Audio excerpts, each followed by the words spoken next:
Hello दोस्तों, welcome to my channel. तो आज हम बात करेंगे सीक्रेट लवर के एपिसोड 10 यानी कि लास्ट एपिसोड के बारे में।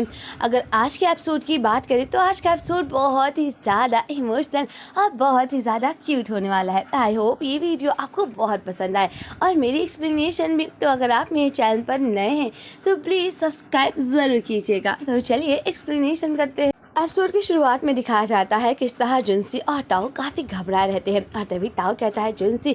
तभी जुनसी ताऊ का हाथ पकड़कर काफ़ी ज़्यादा हिम्मत इकट्ठा कर कर अपने मॉम और डैड के सामने आता है और ताऊ का हाथ पकड़ता है। ये देखकर उसके मॉम और डैड जुनसी और ताऊ का हाथ देखते रहते हैं और जुनसी का भाई यूशु भी देखता रहता है। और दिखाया जाता है किस तरह जब एक बार ताऊ बचपन जब रहता है तो किस तरह उसे बच्चे परेशान कर रहते हैं। जुनसी सभी बच्चों को भगा देता है और ताऊ के पास आता है और कहता है ताऊ, आज के बाद मैं हमेशा तुम्हारे साथ रहूंगा और तुम्हें उन बच्चों के साथ खेलने की कोई ज़रूरत नहीं है। और तभी ताऊ कहता है शायद मैं उसी दिन से तुम्हारे हाथ पकड़ना चाहता था और तुम्हारे साथ हमेशा रहना चाहता था। जुनसी कहता है एक झूठ हजार झूठ का बहाना होता है और इसी वजह से मैं अब भागना नहीं चाहता हूँ। मैं अपने मॉम और डैड को ताऊ के बारे में बताना चाहता हूँ और मैं चाहता हूँ कि जिससे मैं प्यार करता हूँ उसके बारे में दुनिया वालों को अच्छे से समझा पाऊँ। ये देखकर यूशु का भाई कहता है क्या तुम्हें इतनी जल्दी क्या हो रही है। तभी जुनसी काफ़ी ज़्यादा स्लो आवाज़ में कहता है मॉम और डैड। ये कहते हैं उसके मॉम और डैड कहते हैं हमें पता है बहुत लंबे समय से है। और तभी तुमने फाइनली कहा। तो ये सुनकर जुनसी और ताऊ कहते हैं क्या आपको क्या पता है, मैंने तो अभी तो बोला ही नहीं। तभी यूशु कहता है मॉम आप उसकी बातों तो सुन लीजिए। तभी जुनसी के मॉम और डैड कहते हैं हनी हम लोगों को ऐसा रिएक्ट नहीं करना था, पहले जुनसी को बताने तो देना था। फिर हम लोग कहते हैं हाँ हम लोग को ये रिश्ता मंजूर नहीं है। फिर हम लोग थोड़ा ड्रामा करते और फिर इस रिश्ते को मानते हैं और ये सीन काफ़ी क्यूट रहता है। तभी जुनसी कहता है मॉम और डैड आप तो जानते हो कि मैं और ताऊ साथ में रहते हैं पर एक कपल के रूप में। ये सुनकर उसके मॉम और डैड कहते हैं हाँ मुझे ये पता है कि तुम दोनों अब कपल हो और तुम दोनों एक दूसरे से बहुत प्यार करते हो। ये सीन काफ़ी ज़्यादा शॉकिंग रहता है। और तभी जुनसी की मॉम कहती है पता है तुम बचपन से ही ताऊ के बहुत करीब थे और तुम दोनों एक दूसरे के लिए बहुत ही ज़्यादा रिस्पॉन्सिबल थे और तुम लोगों से मुझे चिंता करने की कोई ज़रूरत नहीं है। और तभी जुनसी रोने लगता है और जुनसी की मॉम कहती है तुम ज़रूर बहुत ज़्यादा परेशान होगी कि अगर मुझे पता चलेगा तो हम लोग शायद इस रिश्ते को मंजूर ना करें। जुनसी कहता है मैं बहुत ज़्यादा डर रहा था, मुझे माफ़ कर देना माँ मुझे हर वक्त झूठ बोलने के लिए। हाँ तभी जुनसी और जुनसी के डैड कहते हैं मुझे नहीं लगता बेटा तुमने मुझसे झूठ बोला, असल में मुझे ये बात पता थी, तुमने बस बताया ही नहीं। जुनसी कहता है माँ मुझे नहीं पता था, मैं कैसे अपने और ताऊ के रिलेशनशिप के बारे में बताऊँ। और ताऊ कहता है मैं ही था जो जुनसी को झूठ बोलने के लिए कहा, मैं चाहता था कि ये ठीक हो जाए तब हम लोग आपको बताएं। और ये देखकर जुनसी के मामा डैड कहते हैं बेटा चाहे जो भी हो तुम लोगों ने बात नहीं बताया पर हम लोग को पता था क्योंकि तुम दोनों एक दूसरे से प्यार करते हो और जब कोई किसी से प्यार करता है तो वो कभी भी छुपता नहीं है। और हाँ तुम लोगों ने बताया नहीं तो इसका ये मतलब नहीं है कि तुम लोग झूठ बोले। और तब जुनसी कहता है माम मुझे माफ़ कर दीजिएगा। जुनसी की माम कहती है बेटा जिस तरह से तुम ताऊ को देखते हो और ताऊ जिस तरह तुम्हें देखता है तुम दोनों बचपन से एक दूसरे का बहुत ख्याल रखते हो। मैं जानती थी तुम दोनों एक दूसरे से प्यार करते हो और जब कोई किसी से प्यार करता है ना वो ज़्यादा दिन तक छुपता नहीं, तो मुझे लगता है कि तुम्हें चिंता करने की कोई ज़रूरत नहीं है। और दिखाया जाता है किस तरह जुनसी के मॉम और डैड जब जुनसी को किचन में ताऊ को खाना खिलाते देखते हैं तो तभी जुनसी के मॉम और डैड को यकीन हो जाता है कि ये दोनों अब एक कपल है। और तभी यूशु कहता है मतलब इतने समय सिर्फ मुझे ही नहीं पता था कि ये दोनों रिलेशनशिप में हैं। और ये देखकर उसके मॉम और डैड कहते और रहो घर के बाहर, तभी तो तुम्हें घर के बारे में कुछ भी नहीं पता रहेगा, तो क्यों रहते हो तुम घर के बाहर। और तभी जुनसी के मॉम और डैड उसके बड़े भाई को चिढ़ाने लगते हैं और ये देखकर जुनसी और ताऊ स्माइल करने लगते हैं। वहीं दूसरी तरफ जब ताऊ बालकनी में थोड़ी हवा ले रहा होता है तभी वहाँ पर यूशु आ जाता है और कहता है क्या तुम मेरे भाई के लिए सच में सीरियस हो। और तभी ताऊ उसे अजीब नज़रों से देखता है और तभी उसका भाई कहता है मुझे क्यों इस तरह देख रहे हो, पता है मैं तुम्हारे ही साइड था, मुझे इस रिश्ते से कोई प्रॉब्लम नहीं थी। और तभी वो वेडिंग रिंग देखता है और कहता है कि मतलब तुम मेरे भाई से शादी करने के भी प्लान कर रहे हो, मेरे भाई से शादी करना चाहते हो ना। और ये देखकर जुनसी देखता रहता है कि मेरे भाई और ताऊ क्या बात कर रहे होंगे। जुनसी थोड़ा कंफ्यूज होता है और थोड़ा चिंता भी करता है कहीं यूशु कोई प्रॉब्लम ना क्रिएट कर दे। और तभी ताऊ कहता है जहाँ पर जुनसी रहेगा वही मेरा घर है। ये देखकर जुनसी का भाई कहता है क्या मेरा भी घर। ताऊ कहता है हाँ। तभी जुनसी का भाई कहता है कि पता है तुम बचपन बचपन से एक दूसरे से बहुत ज़्यादा एक दूसरे से लगाव रखते थे।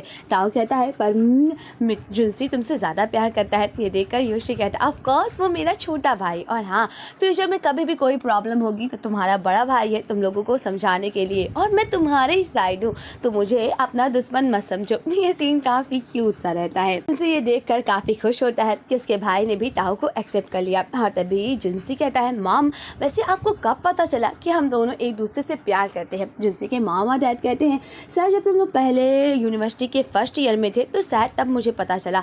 ये सुनकर जुनसी कहता है तब तो माँ मैं रिलेशनशिप में भी नहीं था। तभी उसकी मॉम कहती है तब तो हम लोगों का सब गलत हुआ, पर तुम जुनसी ताऊ को बहुत लंबे समय से प्यार करते थे, पर शायद तुम्हें पता नहीं था कि तुम जुनसी को प्यार करते हो, और शायद हम लोग गलत नहीं हुए। जुनसी कहता है मॉम पर मैं उस वक्त तो ताऊ को प्यार भी नहीं करता था, क्योंकि जुनसी हमेशा ताऊ के लिए फिक्रमंद रहता था, उसके बारे में सोचता था, पर उसे अपनी फीलिंग्स का नाम नहीं पता था।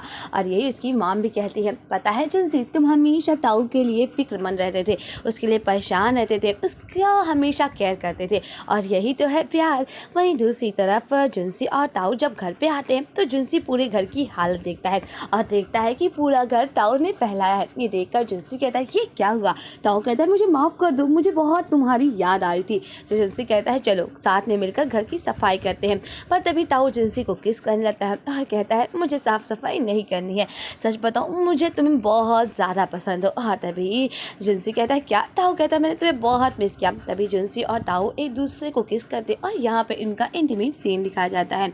वहीं दूसरी सुबह जब सुबह होती है ताऊ बेड पर लेटा रहता है और जुनसी कुछ चीज़ धोता रहता है। ये देखकर ताऊ कहता है तुम क्या ढूंढ रहे हो। जुनसी कहता है क्या मैंने तुम्हें जगा दिया। और तभी ताऊ कहता है ये उठने का वक्त हो गया है, हम लोगों को कॉलेज भी तो जाना है और सुबह हम लोगों की मॉर्निंग क्लास है, तो चलते हैं। और तभी ताऊ कहता है वैसे क्या तुम ढूंढ रहे थे। जुनसी कहता है वो रिंग जो तुमने मुझे दी थी मुझे नहीं मिल रही है। तभी ताऊ कहता है मैंने वो रिंग रखी है। तभी ताऊ उठकर वो रिंग देता है और कहता है जब से हम लोग यहाँ पे आए हैं तुम ये रिंग नहीं पहनते हो, तो मुझे लगा शायद तुम्हें ये रिंग पहनना बिल्कुल भी नहीं पसंद है, और इसी वजह से। तभी जुनसी कहता ओ ऐसी बात है, तुम्हें लगा कि मुझे ये रिंग नहीं पसंद है, तो शायद तुम इस वजह से मुझसे ब्रेकअप किए थे, मतलब ब्रेकअप करने की वजह ये थी। और तभी जुनसी बैठ जाता है ताऊ के पास और कहता है चलो मेरे हाथों में पहनाओ। और तभी ताऊ कहता है कि ऐसा नहीं है। जुनसी कहता है ताऊ कहता है कि मैं नहीं चाहता कि मैं तुम्हें फोर्स करूं, अगर तुम्हें पहनने का मन है तभी पहनो। और तभी जुनसी कहता है सच बताऊं मुझे हमेशा डर रहता था कि अगर मैं इसे पहनूंगा खो जाएगा, और इसी वजह से मैं इसे नहीं पहनता था। और हाँ सबसे ज़रूरी बात ये मैचिंग रिंग है और मैं नहीं चाहता था कि लोगों पर हमारे रिश्ते पर ध्यान रखे, इसी वजह से मैं ये नहीं पहनता था। और तुम्हें लगा कि मैं तुमसे ब्रेकअप करना चाहता हूँ ना, तुम भी ना। और सच बताओ जब हम लोगों का ब्रेकअप हुआ अगली बार, तो ताऊ कहता है हम लोगों का ब्रेकअप नहीं हुआ था। जुनसी कहता है हाँ लास्ट में जब ब्रेकअप होने वाला ही था तो मुझे लगा कि मैं तुमसे कभी ब्रेकअप कर ही नहीं सकता हूँ। ये देखकर ताऊ हंसने लगता है और जुनसी भी मुस्कुराता है। तभी जुनसी और ताऊ एक दूसरे को किस करने लगते हैं। और तभी जुनसी कहती सच बताऊँ तो मैं तुम्हें बहुत ज़्यादा पसंद करता हूँ और मैं तुम्हारे बिना रह भी नहीं सकता हूँ। और तभी जुनसी और ताऊ एक दूसरे को किस करने लगते हैं और जुनसी कहता है ओह बहुत हुआ, हम लोगों को क्लास भी करने जाना है, देर हो रही है। ताऊ कहता है नहीं मुझे नहीं जाना है। जुनसी कहता है नहीं जाना है और बस करो ना। ताऊ कहता है नहीं चलो रॉक पेपर सीजर खेलते हैं, जो जीतेगा उसकी बात मानेगी। और इस वक्त भी ये लोग रॉक पेपर सीजर खेलते हैं और रॉक पेपर सीजर में जैसे रॉक पेपर सीजर बोलता है तभी ताऊ जुनसी का हाथ पकड़ लेता है और उसे वो रिंग पहना देता है और कहता है ये रिंग तभी उतरेगी जब हम लोगों की रिंग वेडिंग रिंग से बदलेगी, और इसके बाद तुम कभी भी इसे नहीं उतारोगे। ये देखकर जुनसी कहता हाँ मैं प्रॉमिस करता हूँ मैं आज के बाद कभी भी ये रिंग को नहीं उतारूंगा। और ताऊ जुनसी को वो रिंग पहना देता है और उसके हाथों पर किस करता है। और तभी जुनसी भी ताऊ को किस करता है और कहता है सच बताऊँ मुझे हाथ छोड़ो, मुझे तुम्हें गले लगाना है। और तभी जुनसी और ताऊ एक दूसरे से प्रॉमिस करते हैं वो फ्यूचर में बहुत सारी मेहनत करेंगे जिससे कि वो अपनी शादी काफ़ी ग्रैंड कर सके। और तभी जुनसी और ताऊ एक दूसरे को किस करते हैं। और तभी जुनसी बोलता है कि चलो कॉलेज चलते हैं या बेड पर। और तभी जुनसी और ताऊ एक दूसरे को किस करते हैं और यहाँ पे उनका इंटीमेट सीन दिखाया जाता है। वहीं दूसरी तरफ जुनसी ये सब साओयांग को बताती है। साओयांग कहती है अच्छा हुआ चलो कुछ तो हुआ लड़ाई का फ़ायदा, इसी वजह से ताऊ इतने दिन तक चिंता में था, पर एंड में तुमने ताऊ की ये वेडिंग रिंग मैचिंग रिंग पहनने का फैसला किया। हाँ, तभी शाओयांग कहती अच्छी बात है ना, मैं नहीं सोची थी कि अंकल आंटी इस रिश्ते को मंजूरी देंगे। मतलब तुम्हारे मामा और डैड तो काफ़ी अच्छे निकले, हर जगह तुम लोगों को बस वाहवाही मिल रही है। मैं तो सच में बहुत ज़्यादा खुश हूँ। तभी वहाँ पर ह्यूमी आ जाती और शाओयांग से कहती क्या ये मेरा लंच है? तो शाओयांग कहती हाँ ये तुम्हारा लंच है। और तभी ह्यूमी को दिखता है ताऊ जो कि अपने बॉस के साथ ऑफिस से निकलता रहता है। ये देखकर ह्यूमी कहती ओ ताऊ अपने बॉस के साथ, और उसका बॉस उसके बालों को सहलाता रहता है। ये देखकर जुनसी को जेलसी फील होती है और वो तुरंत ह्यूमी का स्कूटर लेकर कहता है ह्यूमी उठो मुझे अपना स्कूटर दो। वहीं दूसरी तरफ उसके बॉस कहते हैं कि जो तुमने ऑफर दिया था मैं उसके बारे में सोचूंगा। ताऊ कहता है मेरे प्रोफेसर चाहते हैं कि आप यूनिवर्सिटी में आकर पढ़ाएं। और तभी उसके बॉस कहते हैं क्या तुम मुझे इसी तरह रिजेक्ट कर दोगे? और दिखाया जाता है कि इस तरह हान ताऊ के बॉस उसे प्रपोज करते हैं और कहते हैं चलो डेटिंग करते हैं बिना कोई रिश्ते का, और मैं तुम्हें बहुत ज़्यादा पसंद करता हूँ। और तभी ताऊ कहता है बॉस क्या आप मुझे सच में पसंद करते हो? और तभी उसके बॉस कहते हैं हाँ मैं तुम्हें पसंद करता हूँ। पहले तो लगा कि मैं तुम्हें काम की वजह से पसंद करता हूँ, पर जब मैं तुम्हें उदास देखता हूँ तो मुझे भी बहुत बुरा लगता है और शायद मैं तुमसे बहुत ज़्यादा पसंद करता हूँ। और तभी ताऊ मना कर देता है और कहता है नहीं मैं सिर्फ जुनसी को पसंद करता हूँ और इसके अलावा मैं किसी और को पसंद नहीं कर सकता हूँ। तभी उसके बॉस कहते हैं तब तो मुझे इंतज़ार करना होगा, जब तुम लोगों की लड़ाई होगी तब शायद मुझे मौका मिलेगा। तभी ताऊ कहता है नहीं तब भी नहीं, मैं आपसे प्यार कर पाऊँगा क्योंकि मैं हमेशा जुनसी को प्यार करता रहूँगा और हम दोनों के बीच में कभी भी ब्रेकअप नहीं होगा। और मुझे लगता है कि आपको कोई ऐसा मिले जिससे आपको आपसे प्यार हो। और ये देखकर उसके बॉस मुस्कुराने लगते हैं। तभी सामने से जुनसी आता है और कहता है ताऊ हटो। और तभी ताऊ मुस्कुराता है, जुनसी उसके ऊपर गिर जाता है और ताऊ उसे पकड़ लेता है। ये देखकर उसके बॉस कहते हैं ओ हम दोनों फिर मिल गए। और जुनसी अपनी वेडिंग रिंग शो करने के लिए अपने हाथों को बार बार उठाता है। जब उसके बॉस वो मैचिंग रिंग देख लेते हैं तो कहते हैं ओ लगता है मुझे चलना चाहिए। और हाँ जिसके बारे में बोला है ताऊ तैयार रखना प्रोजेक्ट। और तब ताऊ और जुनसी एक दूसरे को देखने लगते हैं और उसके बॉस वहाँ से चले जाते हैं। और तभी ताऊ जुनसी से कहता है तुम जेलस फील हो रहे हो? तो जुनसी कहता है ऑफ कोर्स मैं बहुत ज़्यादा जेलस फील हो रहा हूँ। और ये सीन काफ़ी क्यूट रहता है क्योंकि पहली बार जुनसी को जेलस फील होता है, नहीं तो हमेशा ताऊ ही चलता रहता। वहीं दूसरी तरफ दिखाया जाता है कि इन दोनों को देखकर ह्यूमी और शाओयांग बात करती रहती और कहती है सच में हान ताऊ को दूसरा भी कोई मिल रहा था, लग रहा है कि वो एक प्रिंस हो चुका है। तभी शाओयांग कहती है फिर तुम मेरे जैसे कैसे होते जा रही हो, हम दोनों एक ही बात कैसे कर सकते हैं? ये देखकर ह्यूमी कहती क्या कही शाओयांग? शाओयांग कहती कुछ नहीं और वो मुस्कुराते हुए चली जाती है। वहीं दूसरी तरफ ताऊ के घर पर उसके डैड उससे मिलने के लिए आते हैं और तभी ताऊ और उसके डैड रेस्टोरेंट में बात करने के लिए जाते हैं। और उसके डैड कहते हैं मैंने बस कोशांग कहा और तुम घर पर सामान उठाकर चले गए, यहाँ तक कि तुम एक पार्ट टाइम जॉब कर रहे हो अपने आप को सपोर्ट करने के लिए। अपने आप को क्या समझते हो, तुम क्या बड़े हो गए हो जो ये सब करोगे? तभी ताऊ के डैड कहते हैं तुम इतनी जिद्दी क्यों हो, और तुमको मैंने बस इतना बोला तुम घर से निकल गए अपनी जॉब कर रहे हो, ये सब क्यों कर रहे हो? और तभी ताऊ कहता है क्या आपने ये सब कहने के लिए मुझे यहाँ पे बुलाया है? तभी उसके डैड कहते हैं मैं यही कहने के लिए तुम्हें बुलाया था। और कहाँ जा रहे हो? पता है मैं हम दोनों बाप बेटे में सिर्फ एक ही चीज़ होती है, वो है आर्गूमेंट। हम लोग हमेशा जब मिलते हैं तो हम दोनों एक दूसरे से लड़ाई करने लगते हैं। और पता है जब मैं यंग था तो मैं एक ही चीज़ जानता था, वो था काम करना। मैं काम करने के अलावा कोई काम और अच्छे से नहीं कर पाता था।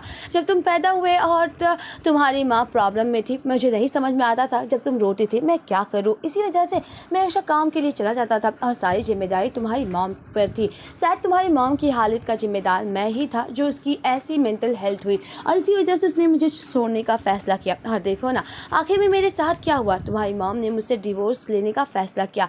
जिस दिन तुम्हारी मॉम ने मुझसे डिवोर्स लिया शायद मुझे लगा कि मेरी ही गलती थी और मैं ही गलत था फिर से। और जब तुम बड़े हुए और तुम मुझसे चाहते थे कि मैं हर वक्त तुम्हारे साथ रहूं, तो उस वक्त भी मैंने तुम्हारा साथ नहीं दिया। दिखाया जाता है किस तरह ताऊ जब अपने डैड से पूछता है पर उसके डैड हमेशा फ़ोन कॉल पे बिजी रहते हैं और जब भी वो लोग मिलते हैं तो वो हमेशा आर्गूमेंट करते हैं। और जब मिलते हैं तो उसके डैड कहते हैं क्यों ना हम लोग कोई संग साथ में चलें, साथ में वक्त गुजारेंगे। पर ताऊ को बचपन से अपने डैड का प्यार इतना नहीं मिला था कि वो अपने डैड के साथ ज़्यादा क्लोज हो। खून के रिश्ते से ज़्यादा आपका बेहतर होता है कि आप उस रिश्ते में मजबूत हो। पर ताऊ उसके डैड का रिश्ता इतना ज़्यादा अच्छा नहीं था।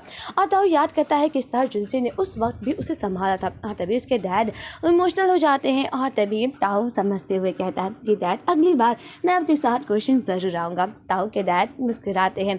वहीं दूसरी तरफ वहीं दूसरी तरफ जुनसी के जूनियर आते और कहते हैं तुम्हें सीनियर बुला रहे हैं जेफ। और जब जुनसी जाता है तो उसके सीनियर बोलते हैं पता है हेड ऑफिस चाहती है कि तुम अगर पार्ट टाइम जॉब के अलावा तुम अगर यहाँ फुल एम्प्लॉय बनना चाहते हो तुम बन सकते हो अपने इंटर्नशिप करने के बाद। और तभी जुनसी अपनी फाइल रख के कहता है, जुनसी काफ़ी ज़्यादा हिम्मत इकट्ठा करके अपने बॉस से आज फाइनली बोलता है कि जब मैं पहली बार आया था और जिस वजह से मुझे डांट पड़ी थी उसने वो गलती मैंने नहीं किया था, वो आपने किया था सीनियर। ये कहकर जुनसी चला जाता है। और दूसरी तरफ दिखाया जाता है कि ताऊ बोलता है तुम्हें पता है ना आजकल जॉब मिलना बहुत ज़्यादा मुश्किल है। और तभी जुनसी कहता है मैं उस कंपनी में काम नहीं करना चाहता हूँ जहाँ पर आपको पर पूरी जिम्मेदारी और पूरी गलती आपके ऊपर ही डाल दी जाए जबकि आपकी कोई गलती ही नहीं होती है। ताऊ कहता है वैसे तुम अब क्या करने की सोच रहे हो? कहता है शायद मैं पुराना वाला होता तो शायद मैं इस कंपनी में काम करने के बारे में भी सोचता, पर मैं अब एक बड़ा और मैच्योर लड़का हो रहा हूँ तो मुझे लगता है कि चाहे वो कंपनी जितनी भी बड़ी हो और चाहे जितनी भी फेमस हो, पर मैं उस कंपनी में काम नहीं कर सकता हूँ जहाँ पर आपके ऊपर सारे इल्ज़ाम लगा दिए जाए जबकि आपकी कोई गलती भी नहीं होती है। और तभी जुनसी कहता है ये एक डेटिंग की तरह है, मुझे डेट की तरह कोई जॉब भी मिल जाएगा। ताऊ कहता है तो अच्छा तुम्हें ढूंढ कर आएगा। और जुनसी कहता है हाँ ऐसा मतलब नहीं था, मैं ये नहीं बोल रहा था। ताऊ कहता है मैं जेलस हूँ। और तभी जुनसी ताऊ के गालों पर किस करता है और ताऊ मुस्कुराने लगता है। और जुनसी कहता है जब हम लोग इंटर्नशिप कर लेंगे तो क्यों ना हम लोग साथ में एक ट्रिप पर चले हैं। दूसरी तरफ जुनसी और ताऊ अपने डैड की मदद करते हैं सामान इधर करने में। तभी वहाँ पर एक कस्टमर आती और कहती है ये वर्कर तो काफ़ी ज़्यादा हैंडसम है। जुनसी के डैड कहते हैं नहीं वो दोनों मेरे बेटे हैं। ये देखकर जुनसी कहता है देखो ना डैड तुम्हें बेटा कहे। ये देखकर ताऊ कहता है हाँ उन्होंने मुझे अपना बेटा कहा। और जुनसी और ताऊ बहुत ज़्यादा खुश हो जाते हैं। वहीं जब वो लोग लौटने जाते हैं और आइसक्रीम खाते रहते हैं तभी ताऊ कहता है शायद यही वक्त मुझे प्यार हुआ था जब मैं और तुम पहली बार यहाँ मिले थे। तो जुनसी कहता है क्या? और तभी ताऊ कहता है शायद मैं यहीं से तुमसे प्यार करने लगा था। दिखाया जाता है कि जब जुनसी और ताऊ छोटे रहते हैं तब शाओयांग इन लोगों के लिए आइसक्रीम खरीदने जाती है और उसे बहुत ज़्यादा देर हो जाती है। और ताऊ रोता रहता है और कहता है कि ना मुझसे मॉम पसंद करती है ना मुझे डैड, सब लोग झूठ बोलते हैं, कोई भी मुझे प्यार नहीं करता है। और तभी जुनसी कहता है तुम क्यों रो रहे हो? और तभी ताऊ कहता है डैड ने मुझसे झूठ बोला, मॉम मुझे अब चाहती नहीं, वो नहीं चाहती कि मैं उनका बेटा बनूं और मुझे कोई भी नहीं चाहता।